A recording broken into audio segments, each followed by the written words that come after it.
Hello, guys. Welcome back to Filter Coffee Football. Something different, not Premier League today. We are talking about the Champions League. Why are we talking about it now when we said nothing during the group stage? Because group stages are kind of boring and very, very densely packed with matches. Round of 16 is a lot more manageable. Plus, we had some amazing fixtures. Well, at least two matches which should have been write-offs. One of which was, the other one definitely was not. Another kind of on the edge match, and then of course the coup d'etat Clincher.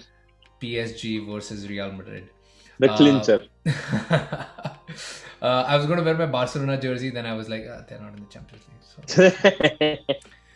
So, but let's dive right in. But before we do that, of course, like, share, subscribe, and yeah, let us know if you want to hear more Champions League stuff as well, because this Champions League promises to be really, really interesting.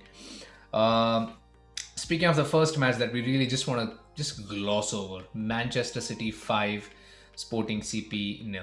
I mean, they had absolutely no chance in this match. Like, you'd hope that they might be decent, they might sort of try and do something against this City team, but City just came, they saw, and they just completely rolled over CP.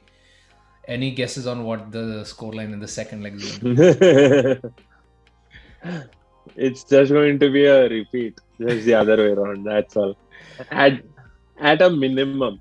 Yeah, this might end up being a double-digit aggregate score for Very well. City, unless Pep decides to just play like their C string team, because even their B team is like stacked. Yeah, just moving right on to another match, which on paper should have been one of the tougher fixtures, but given the result, I don't think the Inter Milan have a chance of making a comeback on this one. So this was Inter nil and Liverpool 2. What was your takeaway from this one? I mean, you're playing a Premier League team. Look at the intensity. Inter just felt like they could easily wind them up, play tactically, and maybe score off of the few chances that they get. One, they weren't clinical.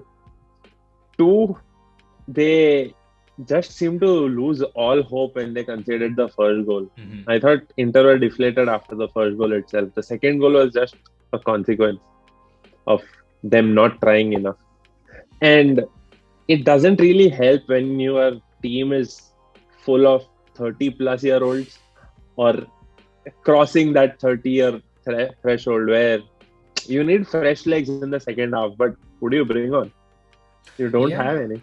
like Jeko really seemed slow in this match. Like, you could see his age catch up because he had a few really good, like he was in a few really good positions, and he just couldn't drive the ball forwards. It was like it was almost disheartening to see, and they had some really decent chances as well. I mean, even when Alexis Sanchez came on, he wasn't awesome, but he did a few good things. Like, there was good movement in there. Inter Milan definitely came into this match with a set tactical blueprint. They were hoping to definitely keep Liverpool from scoring, and then maybe nick a goal, because it's like, irrespective of whether Liverpool score or not, in your backyard, they are definitely going to bag a few when you go back to Anfield. So again, no home goals, no away goals. That away goal rule has been scrapped for this season, but Anfield is one of those few stadiums in Europe where it doesn't matter whether the rule is in your favor or not. Like, that stadium is absolutely intimidating to play at. So with a 2 goal deficit, I don't see any way that Inter Milan can turn this tie around, which is sad because they had some amazing opportunities. Like, they were pretty much neck and neck up until that first goal, like you said, and after that, just a little lack of The composure. game just fell off. It Yeah, just fell off. yeah, and Luis Diaz already showing up for Liverpool, another substitute appearance, and he was again really good. Didn't really contribute in the goal sense, but he looks good. If he can keep building on this performance, he might actually end up being really important for Liverpool as they go deeper into the competition. But yeah, that was sad. I was kind of hoping that Inter would pull something out of the hat, but not to be. Then moving on to the big surprise for me at least, Salzburg won, Bayern Munich won. I firmly maintain that Salzburg probably should have come out of this match like 2-0 winners. That was a heck of a performance. Heck of a performance. That definitely was. Adeyemi, I mean, showing his worth. Definitely, he's going to be going to a bigger club next season. I don't think he's sticking around after this season. Too good to be in that team, to be very honest. Bayern, I think, were just a little sluggish, or maybe they didn't really consider Salzburg an opposition worth putting the effort for. Because even when Bayern were behind, right, you never felt that they were uncomfortable or they were pressing for the cause or something of that sort. It just felt like Bayern knew they'll take their chance. They will eventually outmuscle their opposition, and the quality of the players speaks volumes, right? You have a Muller, you have a Lewandowski, you have who all and whatnot, and you have Joshua Kimmich, the man right now. I never thought Bayern would settle for a draw, but hey, it's just the first leg, and the away leg, or rather the home leg for Bayern Munich, it is going to be a cakewalk. But I mean, we say that, but they recently lost to recently promoted side Bochum in the league.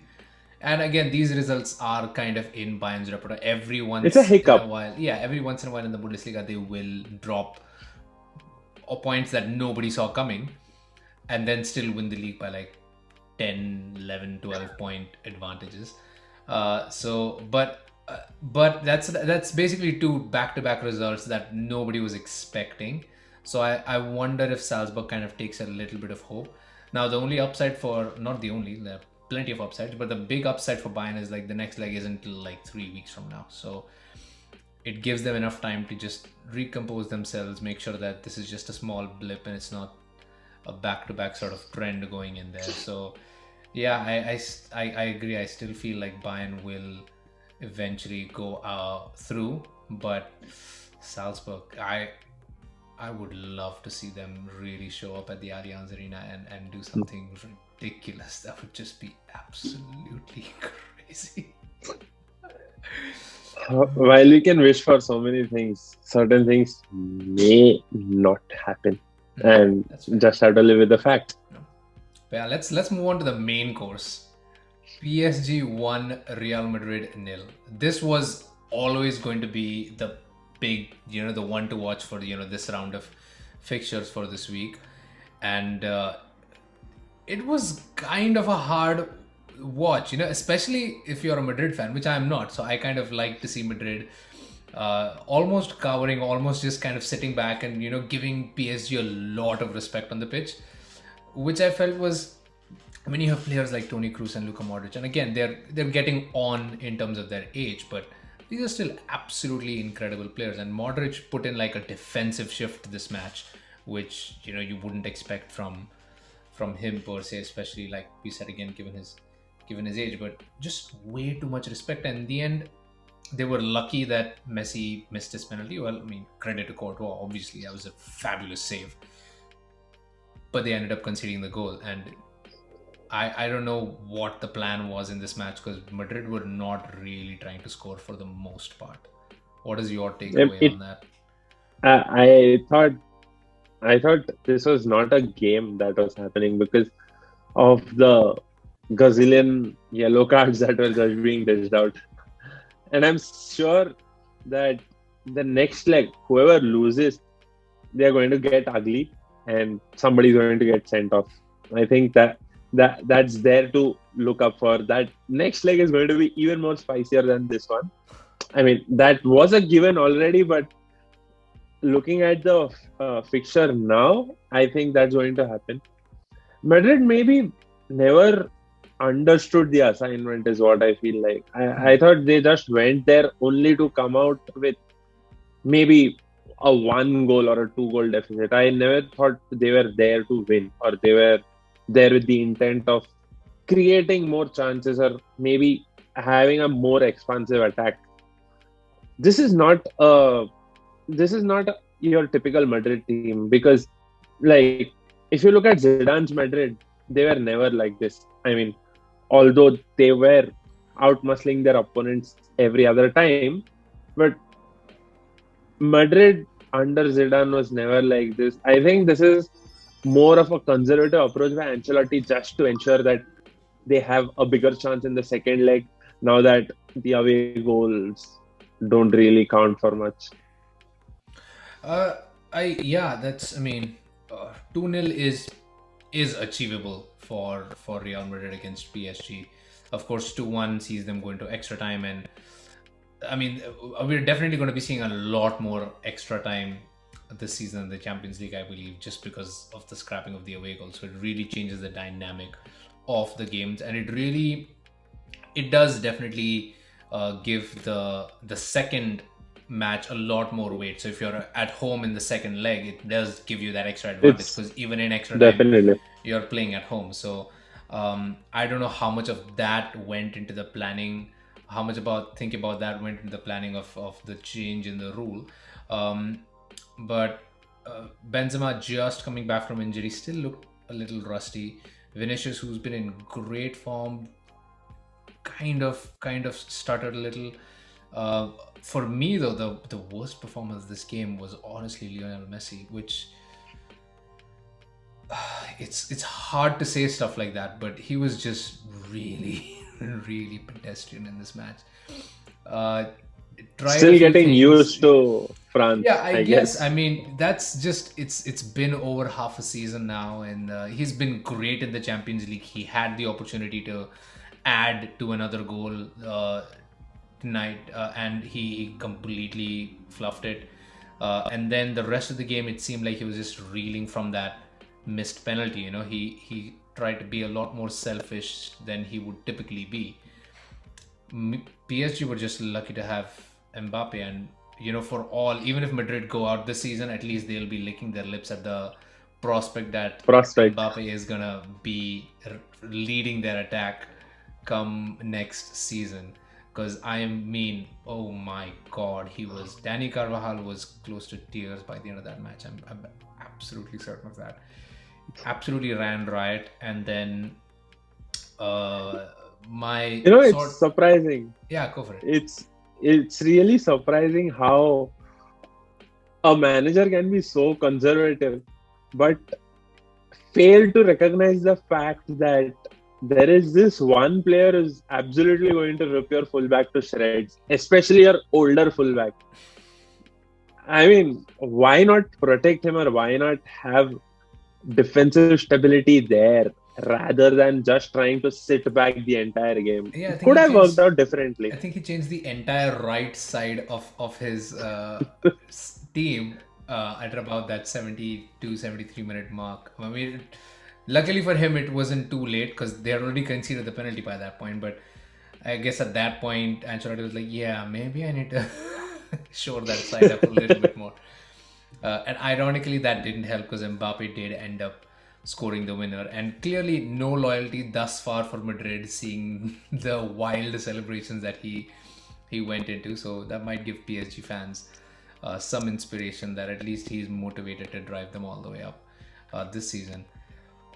What do you see happening in that second leg over at the Bernabeu? A spice festival. It's definitely going to be a spice festival. Now I'm Casemiro will be expecting. missing, so I anticipate Valverde will start in that spot. I don't know if Ancelotti might risk something interesting by maybe pushing David Alaba a little bit up front, but that's probably a big hole for Ancelotti to kind of think around. But sorry, please, I completely. That's fine. I am certain that Casemiro or no Casemiro, Real Madrid don't have an option to hold back at the Bernabeu. They just have to go all out attack and expect that they can launch a blitzkrieg and score maybe one or two right within the 30-minute mark, so that they have comfortable time later to see off the game. Otherwise, it's going to be PSG who are going to take the game away from Madrid. You look at the performance from this fixture, and you put in the exact same performance, they are still on course to win. Yep. And that's just placing your odds. Yeah, and that's where it does make like the first goal will make a difference. If PSG get the first goal, their team is well stacked to just hold on to possession for the rest of the game.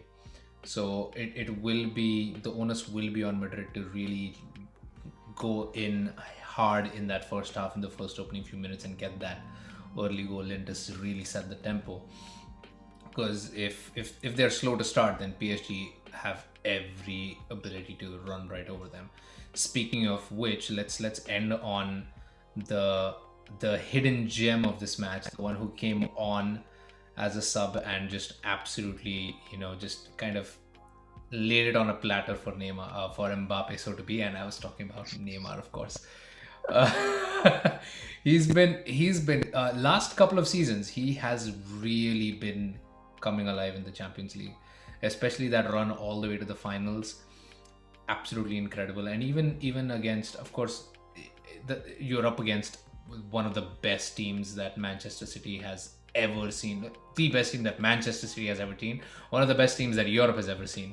So I get last season that why City weren't, why PSG weren't that great, but Neymar has definitely been stepping up in the Champions League, really trying to get that Champions League trophy that is severely lacking, to justify his big move away from Barcelona. If he starts, it could be what decides this fixture for PSG, I feel. Also, of course, Messi goes to Bernabeu.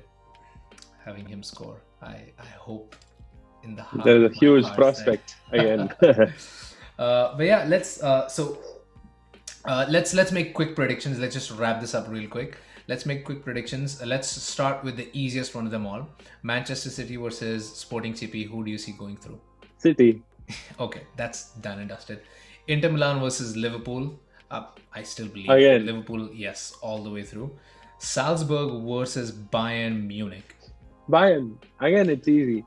I anticipate an upset over here. I think Salzburg might scrape a 1-0 or like a 2-1 result in this one. They have nothing to lose, and given their performance at home, they will be really fired up for this next match. So they're already running away with the league, not that Bayern isn't. So I feel that Salzburg actually has a really decent chance to pull up a huge upset. Their first time in the knockouts in the Champions League. This would be a big scalp to really take home. And of course, that would probably seal Adeyemi's move to Bayern Munich next season. And then, yeah, let's get over to the big one, PSG versus Real Madrid. Who do you see going through? I see PSG nicking it. I want them to, although I have a sinking feeling that Real Madrid might actually get this one. I think it's going to be 2-1 in normal time, and then Real Madrid are going to get that third one in extra time and go through on aggregate. I don't want that to happen, but it just feels like that.